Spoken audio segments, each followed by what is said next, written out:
Okay, so in this video, we're going to look at photosynthesis.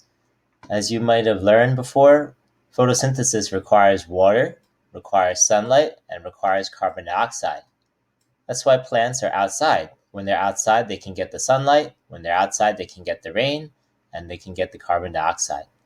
So inside of the plant, every single cell, mostly in the leaves, is going to have the chloroplast. And inside of the chloroplast, we're going to have, let me use this cursor. Inside of the chloroplast, we're going to have these little disc things called grana. And grana is full of even more discs, and those discs are called thylakoids. So you can imagine a grana is like a stack of pancakes, right? Like this, stack of pancakes. And each of those discs would be a thylakoid. So we're going to look at just one thylakoid inside the grana, and we're going to zoom in into the thylakoid. So this circle here is going to represent the thylakoid.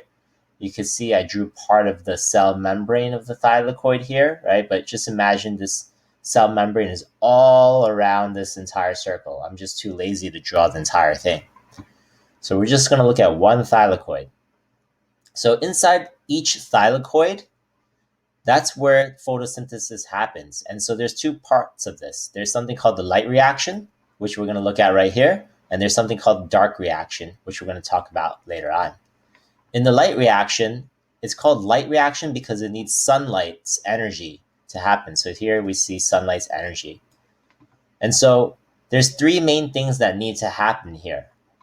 The sunlight comes in to the chloroplast and then goes through the thylakoid membrane, and the sun's energy is able to help separate the water molecule inside of the thylakoid. When the thylakoid's water is separated, H2O separates into H pluses, and when there's H pluses, electrons are released as well.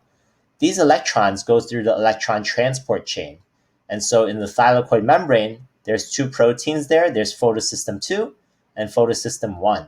So the electrons go to photosystem 2, then they go to photosystem 1, and then they finally go to the NADP+, which is a molecule that gains this electron to form NADPH. So this is the first thing that has to happen here.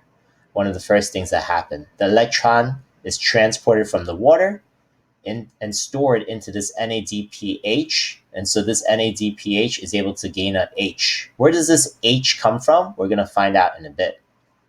Second thing that has to happen here. The H pluses get used as well. So when there's a high concentration of H pluses in here, then they can diffuse out of the thylakoid. So they go from the thylakoid inside, outside into the stroma. So the stroma is like the cytoplasm around the thylakoid. So here, if we look at the grana, remember we said that each of the grana have a lot of thylakoids. The stroma would just be right outside. It would be the jelly fluid surrounding the thylakoids. Sorry for my handwriting. Okay, so there's a stroma.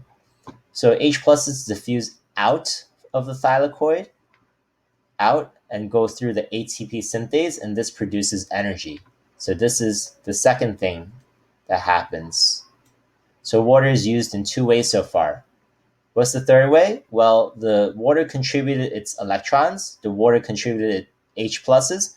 The last thing that the water contributes is the oxygen. So the oxygen is actually the waste product from photosynthesis. This oxygen is obviously then used for cellular respiration later on, but it's a waste product for photosynthesis because photosynthesis does not use the oxygen. Okay, so we talked about the electron transport chain here. We talked about the NADPH, ATP synthase we talked about, stroma we talked about. And finally, we didn't talk about how sugar is made. So carbon fixation, this is the final step that happens inside of the Calvin cycle. So this is not in this picture here because the Calvin cycle does not require the sun's energy. And so what happens is that this NADPH that's made and this ATP that's made, both of these supply the energy needed for the carbon dioxide because we didn't use CO2 yet. So the CO2 uses the energy from NADPH and ATP to help separate out just the carbon. And once you have 6 carbons together, you can help form sugar, right? The formula for sugar is C6H12O6, right? So those 6 carbons come from carbon dioxide, and that's how sugar is formed, using the energy made in the light reaction to then transfer the energy from the light reaction and store it into the sugar molecule.